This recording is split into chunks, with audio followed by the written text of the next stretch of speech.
कोल्हापूरमध्ये एक नंबर क्वालिटीचं मटेरियल वापरून उत्तम बांधकाम करून देणारे एकमेव विश्वसनीय नाव चव्हाण बंधू यांचे SS बिल्डर्स अँड डेव्हलपर्स. संपर्क आदित्य चव्हाण 8459 88 84 81. हा लोकसभा मतदारसंघ जसा कृषी प्रधान आहे तसं 12 बलुतेदार आणि 18 पगड जातीची लोक सुद्धा इथे राहतात. गुन्ह्या गोविंदानं आजपर्यंत सगळ्या व्यवसायामध्ये गुंतलेली, शेतीबरोबरच इतर व्यवसायामध्ये गुंतलेली अशी लोक आहेत की ज्यांचे प्रश्न आज अनुत्तरित आहेत. ऐतवडे खुर्द गावामध्ये कितीतरी तरुण असे आहेत की त्यांच्या हाताला काम निर्माण करणं, आपल्या शेतीबरोबरच या ठिकाणी कुठली तरी नवीन व्यवस्था तयार करणं यासाठी प्रयत्न होणं गरजेचं आहे. पण शेती करणारे आपण सर्व मंडळी आहोत. आपल्याला हे माहिती आहे की शेतीबरोबर त्याला शेतीपूरक व्यवसाय देण्याची गरज आहे.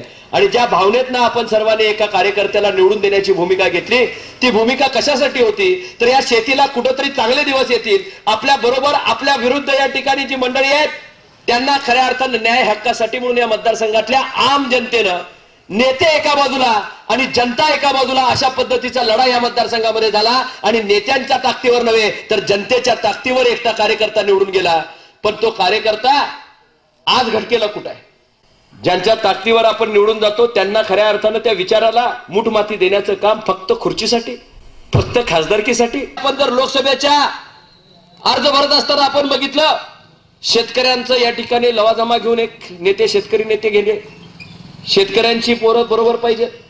त्यामध्ये कितीतरी लोकांनी अंगावर केसेस घेतल्या होत्या, कितीतरी लोकांनी पाठीवर काट्या खाल्ल्या होत्या, कितीतरी जणांनी आपला कुंकुवाचा धनी घालवला होता. गेली यात्रा, गेली पुढं जात असताना बैलगाडी त्या ठिकाणी कलेक्टर ऑफिस पाशी गेली. बैलगाडीमध्ये आसूड ओढत त्या ठिकाणी शेतकऱ्यांचा नेता गेला. शेतकरी जिथं कुंपण होतं तिथंपर्यंत नेऊन ठेवला. आणि आज कलेक्टर ऑफिसमध्ये ज्यावेळी फॉर्म भरायची वेळ आली त्यावेळी 4 कारखानदारांच्या बरोबर त्यांनी जाऊन फॉर्म भरला. तिथं एकही शेतकरी नव्हता. खरंच शेतकऱ्यांचा नेता आहे का? जर ते या ठिकाणी आजपर्यंत म्हणत होते, ज्यांना चोर म्हणत होते, ज्यांना दरोडेखोर म्हणत होते, ज्यांना आलिस बाबा 40 चोर म्हणत होते, आज तुम्ही त्यांच्या पंक्तीला जाऊन बसताना कुणाला विचारलं? चळवळीतल्या त्या कार्यकर्त्यांना विचारलं का? ज्यांनी आपला डोक्याचं या ठिकाणी माती फोडून घेतली, ज्यांनी पायाला तुमच्या एकट्याच्याच फोड आले नव्हते, तुमच्याबरोबर कितीतरी पोरं त्या ठिकाणी चालत होती, त्यांच्या फोडांचं काय? तुमच्या बरोबर अनेकांनी केसेस सहन केल्या, त्यांच्या केसेसचं काय? हे कुठेही न पाहता ते त्या ठिकाणी त्यांच्या वळणचणीला या ठिकाणी प्रस्थापितांच्या जाऊन बसले.